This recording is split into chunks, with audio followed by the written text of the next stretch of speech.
Hello বন্ধুরা, আশা করি সবাই ভালো আছেন। আজ আমি আপনাদের একটি চমক নিয়ে এলাম। আমার ভাই অয়ন চক্রবর্তী ও খুব ভালো তবলা প্লেয়ার, আমরা একই ঘরানার।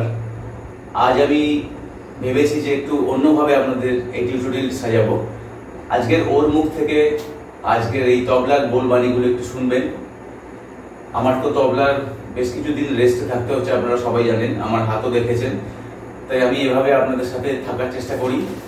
দেখা যাক আজকের এপিসোডটি আপনাদের কেমন লাগে।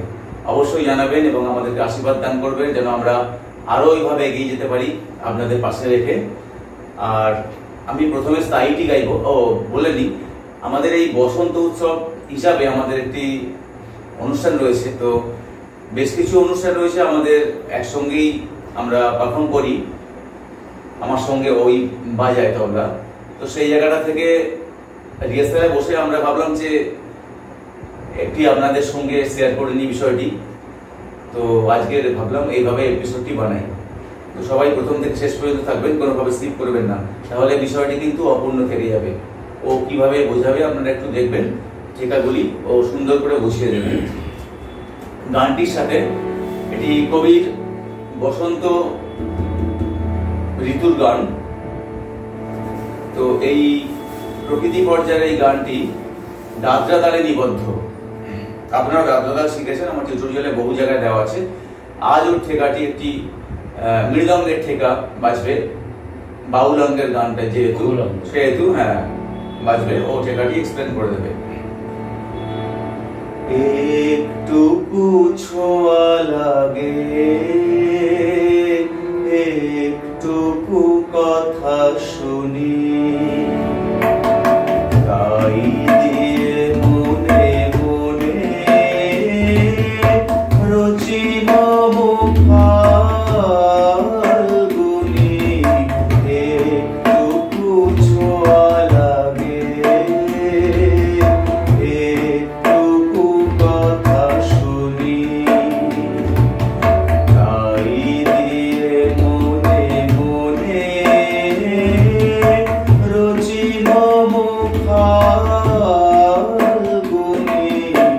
একটুকু ছোঁয়া লাগে,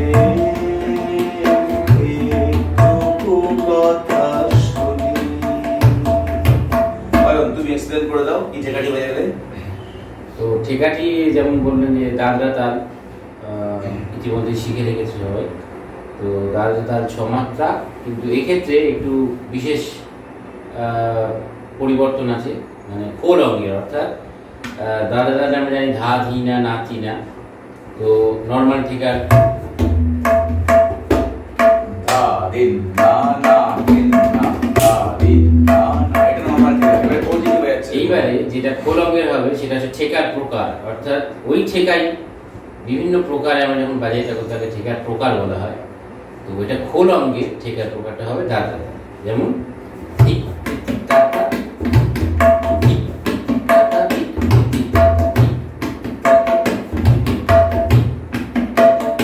একটু স্লো বাজিয়ে দেখে দাও। ঠিক ঠিক ঠিক তি তি তা তা ঠিক তি তি তা তা। বাহ, খুব ভালো দেখাতো। ঠিক তি তা তা ঠিক ঠিক তা তা ঠিক ঠিক তা তা ঠিক ঠিক তা তা। ও ভালো আছে। এটার সঙ্গে আবার বায়ার একটু মডুলেশন ভালো লাগে। যেমন এমন করে যদি বাজানো যায় তাহলে আরো শ্রুতি মধুর লাগে। বায়ার কাজটা করতেও খুব কাজে লাগে। তো এবার আমরা তাহলে অন্তরাতে আসছি, তুমি একটু বাজাও। 1 2 3 4 5 6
বলো একটু একটু কিছু বোধহয় চেঞ্জ করলে, একটু চেঞ্জ হলো মানে বোধহয় এটা যখন একভাবে একই ঠিকা চলছিল তাই দিয়ে সুরে সুরে মানে ডবল বাইলো কিন্তু।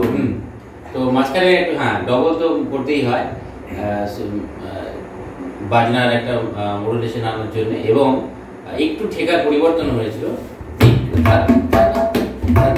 আগেটা ছিল যেটা সুরের ওপর কাজ ছিল, সুরের ওপর চাপ দিয়ে তর্জনী, যেটা ইন্ডেক্স ফিঙ্গার বলা হয়। এইবারে যখন তখন এটা হয়ে গেল কানির সঙ্গে ধিক ধা, ধিক ধা, ধিকির জায়গায় ধা,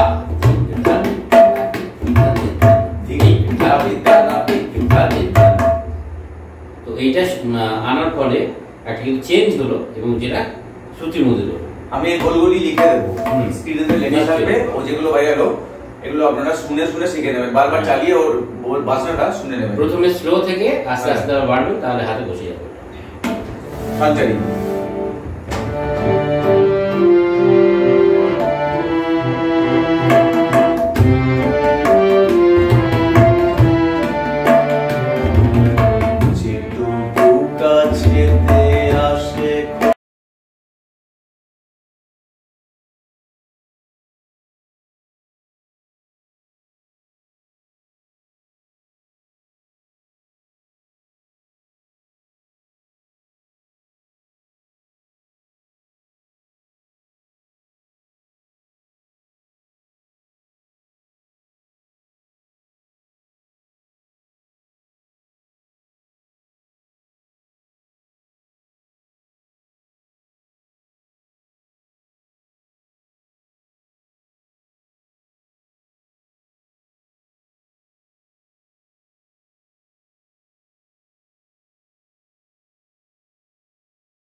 করে দাও, একটু চেঞ্জ হলো, একটু চেঞ্জ হয়েছে, কিছুটা বায়ার চাপ, অর্থাৎ খোল অঙ্গের বায়ার ক্ষেত্রে, মানে খোল অঙ্গে তো বায়া থাকে না, কলি বাজে, কিন্তু বায়ার যখন চাপটা দেওয়া হয় এইটার প্রভাবটা একটু বেশি আনা হলো। তারপরে শেষের দিকে ডবলে তোলা হলো দ্বিগুণে, তখন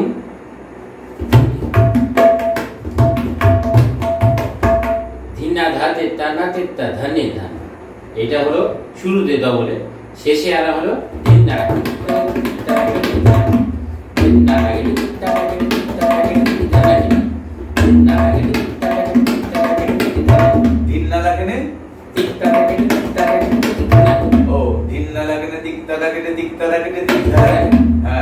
তো এইটা আরো একদম আলংকারিক দিক দিয়ে আরো বেশি বৈচিত্র্যপূর্ণ হলো। বাহ, খুব ভালো হলো এটা বি টাইপের এইটা। হ্যাঁ, তো এটা শেষে দিয়ে যখন আমরা সমাপ্তি করলাম, তখন শেষে মানে একদম কি বলবো, পুরো মুডটা তৈরি হয়ে যাবে।